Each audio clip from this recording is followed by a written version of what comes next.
औरंगाबाद के अंदर की विधानसभा में लगभग 200 से ज़्यादा उलमा-ए-किराम ने हमारे प्रोग्राम में शिरकत की, खासकर उलमा-ए-किराम के प्रोग्राम थे। तो मुझे खुशी इस बात की है कि अब मैं ऐसा महसूस कर रहा हूँ कि कामयाबी इंशाअल्लाह अल-करीब। कारवां लगातार बढ़ रहा है। दूसरी तरफ कल भी मुरादाबाद के मंच से असदुद्दीन अवैसी ने एक न्योता दिया कि अभी भी वक्त है, गठबंधन कर लीजिए। समाजवादी आखिर क्यों नहीं सोच रही है?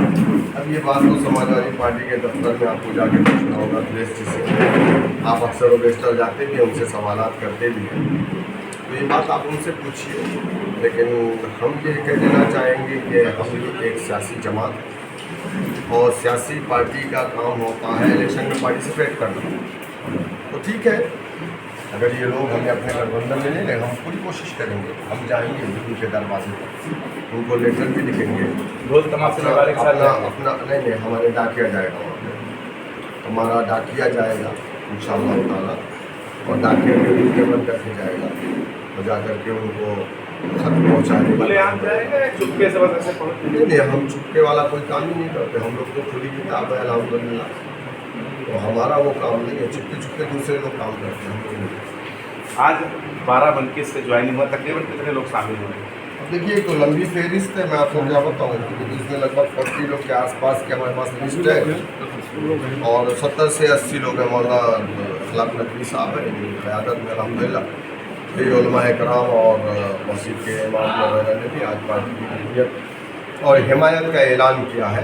मुझे खुशी हो रही है, क्योंकि एक आलिम जिस दिन खड़ा हो जाता है, तो जिस तरीके से हिंदुस्तान को अंग्रेज़ों से आज़ाद करवाए थे हमारे उलमा-ए-किराम ने, उसी तरीके से इन भ्रष्टाचारी और काले अंग्रेज़ों से, धोखेबाजों से, मक्कारों से, तैयारों से, नाइंसाफ़ी करने वालों से इंशाअल्लाह इस देश को आज़ादी दिलाई जाएगी। जब से आपको मटेरा को उम्मीदवार बनाया गया है, पहला इंटरव्यू मेरा है, सवाल ये है कि मैं देख रहा हूँ लगातार आप जा रहे हैं, चौपाल कर रहे हैं, क्या चुनौती नज़र आ रही है मटेरा में? देखिए, चुनौती कोई नहीं है। यासर शाह की बेगम मारिया शाह वहाँ से मिले हैं और मैं तो आपके माध्यम से यासर शाह साहब से कहना चाहूँगा कि आप खुद आकर के मेरे सामने चुनाव लड़िए मटेरा विधानसभा से, और भाभी को भेज दीजिए दूसरी विधानसभा में, ताकि मुकाबला बराबर हो। तो फिलहाल जो मुकाबला वहाँ पर है, वहाँ समाजवादी वर्सेस MIM है ही नहीं, वहाँ पे MIM वर्सेस BJP है। हमारी आप जाके सर्वे कर लीजिएगा कि वहाँ पर समाजवादी पार्टी कहीं भी फाइट में नहीं है, वो चौथे मकाम पे जाएगी इंशाअल्लाह ताला, आप देख लीजिएगा। जब से आप उम्मीदवार बनाया गया तब से आरोप की झड़ियाँ जो है और दिखाई दे रही है। सबसे पहला आरोप ये है कि मुस्लिम उम्मीदवार है, वहाँ के विधायक भी मुस्लिम है, तब भी MIM चुनाव लड़ा रही है। मोहसिन रज़ा भी मुसलमान है, दानिश आज़ाद अंसारी भी मुसलमान है, मुख्तार अब्बास नकवी भी मुसलमान है, लेकिन ये वो मुसलमान हैं जो मुसलमानों पर हो रहे जुल्म, ज़्यादती, अन्याय, अत्याचार पर बोल नहीं सकते, क्योंकि इनके जो आका हैं वो इनको बोलने की इजाज़त नहीं है। तो हमको मुसलमान नेता नहीं, बल्कि मुसलमानों का नेता चाहिए जो मुसलमानों पर, वंचित शोषित समाज पर हो रहे जुल्म, ज़्यादती, अन्याय, अत्याचार पर बोल सके।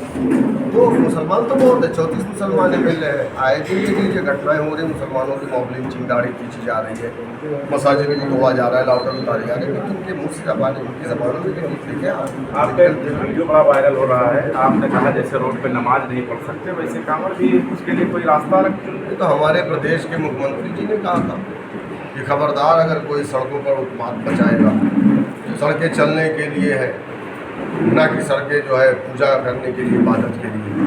तो हमने तो वही बात कही, यकीनन सड़कें चलने के लिए हमारे मुख्यमंत्री जी ने बहुत अच्छी बात कही है, लेकिन सड़कें अगर नमाज के लिए नहीं है तो फिर सड़कें किसी भी धर्म के पूजा पाठ के लिए नहीं होनी चाहिए। उनके लिए एक अलग से रास्ता बनाया जाए, एक कॉरिडोर बनाया जाए, ताकि कांवड़ियों का मान सम्मान भी रहे, सड़कें भी सेफ रहे, जनता का भी मान सम्मान रहे। और इंशाअल्लाह अगर हम ताकत में आएंगे तो हम बनाएंगे, और मसाजिद को भी बनाएंगे रोड के किनारे, ताकि नमाज भी मस्जिद में हो जाए और कांवड़िए भी अपने कॉरिडोर से निकल जाए अपना जल चढ़ाने के लिए। सड़क किनारे बनाएंगे, बिल्कुल जगह रहती है, बनाएंगे, एक्वायर करेंगे। इस तरीके से एक्सप्रेस वे बनता है, जगह एक्वायर करके उस तरीके से बनाई जाएगी, क्यों नहीं बना सकते। एक बड़ा सवाल है, मैंने मनोज यादव हैं समाजवादी पार्टी के प्रवक्ता, उनसे जब मैंने सवाल पूछा कि असदुद्दीन अवैसी उत्तर प्रदेश में आएंगे, क़यादत की बात करेंगे, मुसलमानों के हक की बात करेंगे, शोषित उनके समाज की बात करेंगे, तो उन्होंने तुरंत बिना टोके सीधा सीधा जवाब दिया कि योगी आदित्यनाथ भगवा कलर का कारपेट बिछाने के लिए तैयार हैं उनके लिए, और वो कह रहे हैं कि आ जाओ पीडीए से बचा लो। देखिए, हम ये जो लोग हैं, ये पहली बात ऑलरेडी ये बीजेपी के लोग हैं, और मैं ये प्रूव कर सकता हूँ इनके 10 विधायक जो मुसलमानों के वोटों से जीत करके आए थे, राज्यसभा के इलेक्शन में वोट किसको डाले? बीजेपी को। 10 विधायक, पूजा पाल समाजवादी से जीती हुई विधायक है, बीजेपी की प्रदेश उपाध्यक्ष है।